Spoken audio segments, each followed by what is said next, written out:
merciful Father of love, we will offer a tribute of praise for the glorious gift of His love and the blessings that follow our days. In the sweet by and by, we shall meet on that beautiful shore. In the sweet by and by, we shall meet on that beautiful shore.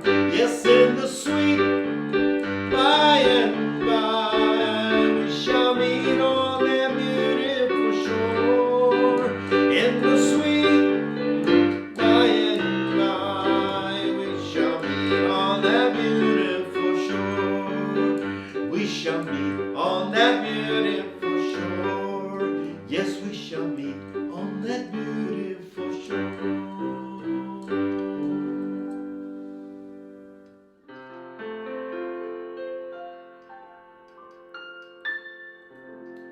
I am homesick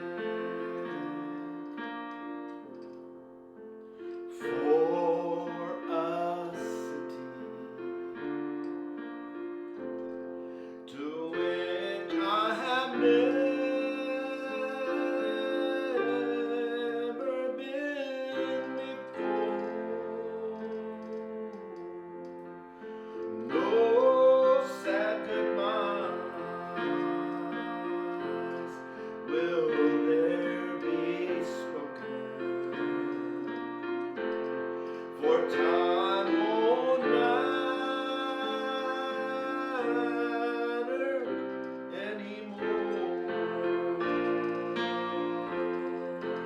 You love and I'm longing for, and someday only I'll stand there. My home shall be eternal.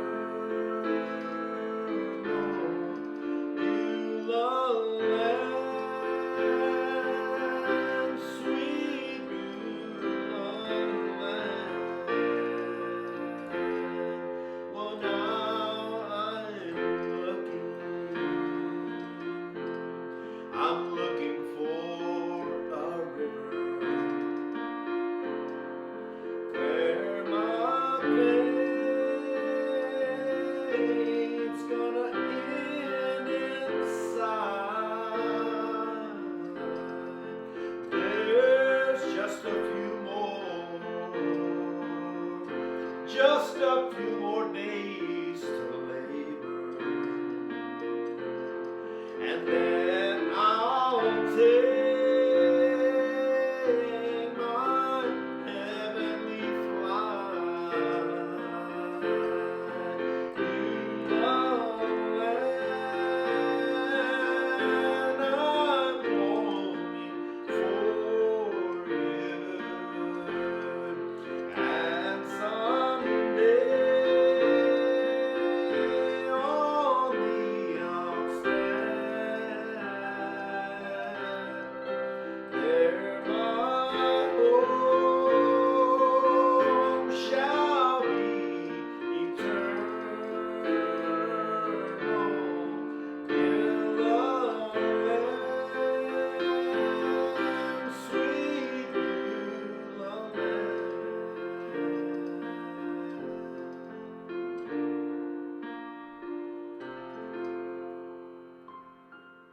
Sweet Beulah land. Amen. Good morning. I hope that you've enjoyed the worship time this morning, and I'm so glad that you've joined us for our Tuesday morning Bible study and worship time. And today we are continuing our studies, Journey into Experiencing the Power of Jesus, and we are on lesson number 20. This is the second part of a two-part series, 7 Signs of the End of the World. So we're looking at this in response to his disciples, Jesus' questions about the destruction of the Jewish temple. Jesus talks about the signs of the end of the age. Because he speaks from the Mount of Olives, we call his answer the Olivet Discourse. In our last lesson, we looked at the first three signs of the end of the world, which were false prophets, wars, and persecution. Now, Jesus gives us four more signs that is found in Mark chapter 13, verses 14 through 37. Sign number 4 is called the abomination of desolation. Jesus tells his disciples another sign is when they see the abomination of desolation stand in a place where he should not. Now, Mark parenthetically inserts a note to the reader to understand what this means. This refers to the destruction of the Jewish temple. Mark is urging us to understand Jesus' words in light of Daniel's prophecy. Now, Daniel writes that an army will overtake the temple fortress and abolish the daily sacrifices. Then, what does he do? What does he write in the rest of that verse in Daniel chapter 11, verse 31? It says that they will set up the abomination that causes desolation. The abomination of desolation refers to something associated with idolatry that defiles the temple, resulting in its desertion by the godly. The first time this happened was in 167 BC, when the Syrian king Antiochus erected an altar to the Greek god Zeus over the altar of burnt offering. According to the apocryphal book 1 Maccabees, he then sacrificed a pig, which ended up leading to the Maccabean revolt. However, Jesus uses Daniel's the abomination of desolation to refer to another fulfillment, when the Roman general Titus would destroy the temple in 70 AD. But Daniel's prophecy of the desecration goes far beyond that of Antiochus and Titus. Today you can see the ultimate desecration. The Islamic Dome of the Rock now stands on the spot where the spectacular Jewish temple once stood. Every day Muslims go there to pray to Allah. These former and present desecrations of the temple, however, only foreshadow the final fulfillment just prior to the second coming, when Jesus describes in Mark 13, according to the book of Revelation, the Jewish temple will be rebuilt and Jews will again offer sacrifices there. This information is in Mark 13, verses 14 to 18, includes, but is not limited to, the destruction of the temple by Titus. Many of Mark's original readers would still be alive during the time of the destruction of the temple in 70 AD. Jesus says the people in Judea should leave their homes without taking anything and flee to the mountains. He also says to pray this would not happen in winter, because streams and rivers would be overflowing and be difficult to cross. Sign number 5 is the Great Tribulation. Jesus now clearly reveals some of these events go far beyond the destruction of the temple by Titus. What does he say in verse 19 of Mark chapter 13? In those days there will be a tribulation or affliction that hasn't been since the beginning of the world and never will be again.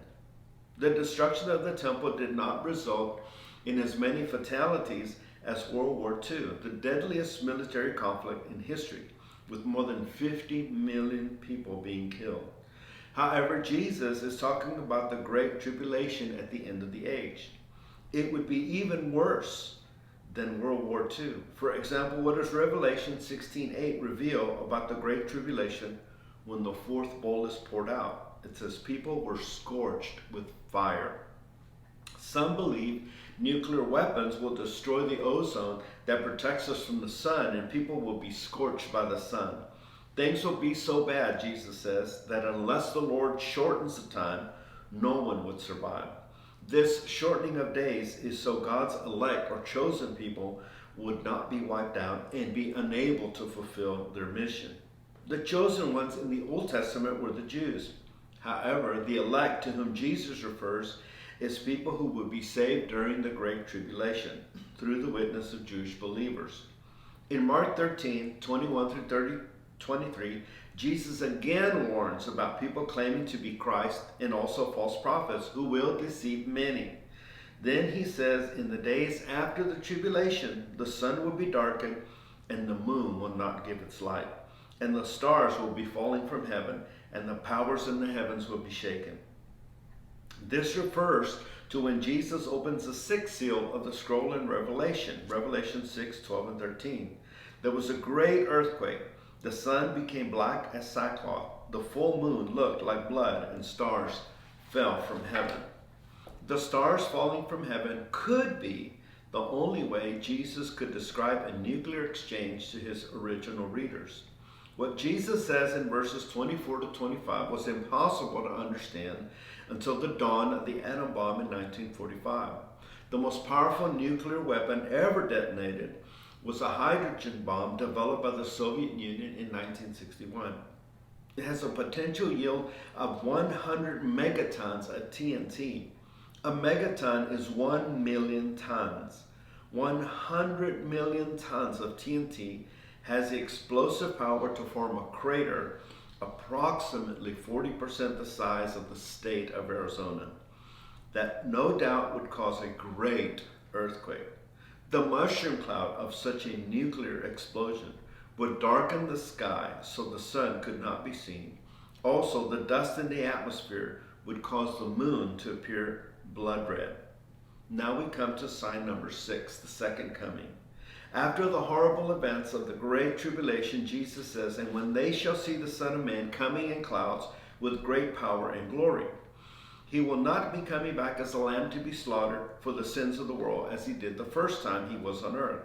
He will be coming back as the lion warrior who will defeat Satan and set up his eternal kingdom. Jesus continues by saying he will send out his angels and gather his elect from everywhere. This is the second coming. The rapture of the great tribulation, the rapture will have occurred 7 years earlier, just before or at the beginning of the great tribulation. At the rapture, all believers will be rescued from the great tribulation. We know this because what does Jesus say to the church in Revelation 3:10 that has kept his word? He says, I will keep you from the hour of trial that is coming on the whole world. Jesus told John to write those words when John was in his 80s or possibly 90s.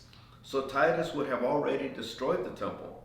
The elect in verse 27 refers to Gentiles and Jews who, after the rapture, come to believe Jesus is the Messiah during the Great Tribulation. It is important to understand the rapture can happen at any time, as Jesus explains later. The final sign Jesus tells about is the sign number 7, the fig tree.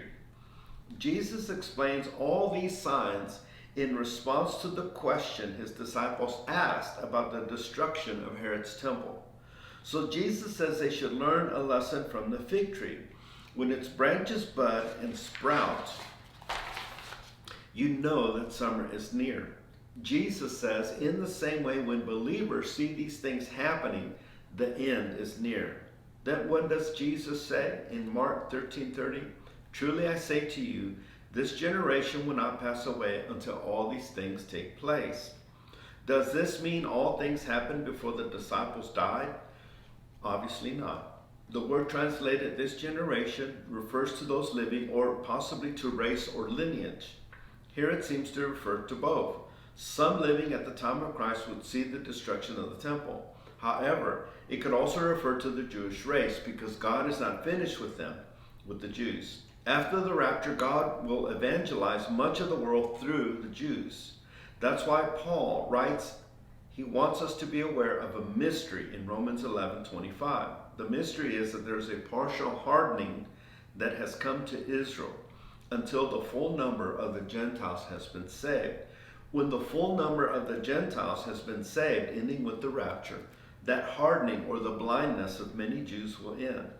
As a result, they would come to know Jesus as the Messiah, as described in Revelation chapter 7. Jesus ends his prophecy in this passage by saying, heaven and earth will pass away, but my words will never pass away. The world as we know it will come to an end, but Jesus' words, including these prophecies, will not pass away. Jesus ends by saying, no one, not the angels or even he, knows when all these things will happen, only the Father. Therefore, our Lord says we should stay alert because we do not know when the time will come. Then Jesus tells a short parable unique to Mark's gospel of the absent landowner whose servants have no idea when he will return. This is a warning that he will come suddenly and find some asleep. Jesus ends his teaching about the signs of the end of the world by saying, stay awake. The rapture can occur at any time before any remaining prophecies take place. Now, what does Jesus say in the parallel passage in Matthew 24:40? It says, 2 men will be in the field, one will be taken and one will be left. The 7 signs of the end of the world are false prophets, wars, persecution, the abomination of desolation, the great tribulation, the second coming, and the sign of the fig tree. I hope that you enjoyed this. If you want to learn more, you can get this book, Experiencing the Power of Jesus, Tommy C. Hinkle. You can just Google the Journey series, and you'll see he's got a lot of great teaching series, and we've enjoyed these for quite a number of years.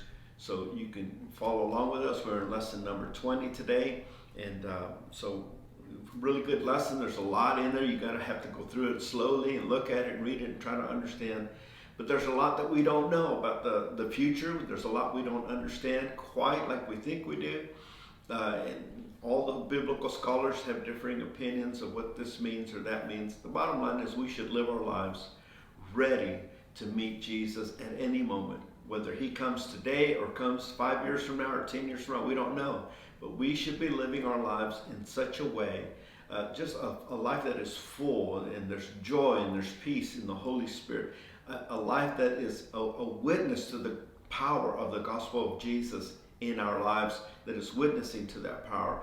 And so if we're living that way, we don't have to worry about all these different things happening or not happening. We don't have to look or live in fear. And that's the point. We should not live in fear of any of these prophecies. We should live with hope and with joy for Jesus to come at any moment. Until then, I want to be found faithful. Regardless of what happens, I want to be found faithful. I hope you do too. Hey, thank you for joining me today. I hope you join us again Tuesday at 10 a.m. for worship and Bible study. And then on Wednesday evenings at 10 o'clock on our Facebook page. I hope that you will enjoy our worship and prayer time every Wednesday at 8 o'clock, 8 p.m. And then, of course, Sunday mornings at 11 in person and online. Of course, our Tuesdays mornings are also in person and online. So I hope that you'll join us for one of those. Thank you again for joining me today. I'm going to bless you. May the Lord bless you and protect you. May the Lord smile on you and be gracious to you. May the Lord show you his favor and give you his peace. Be blessed. Have a great week.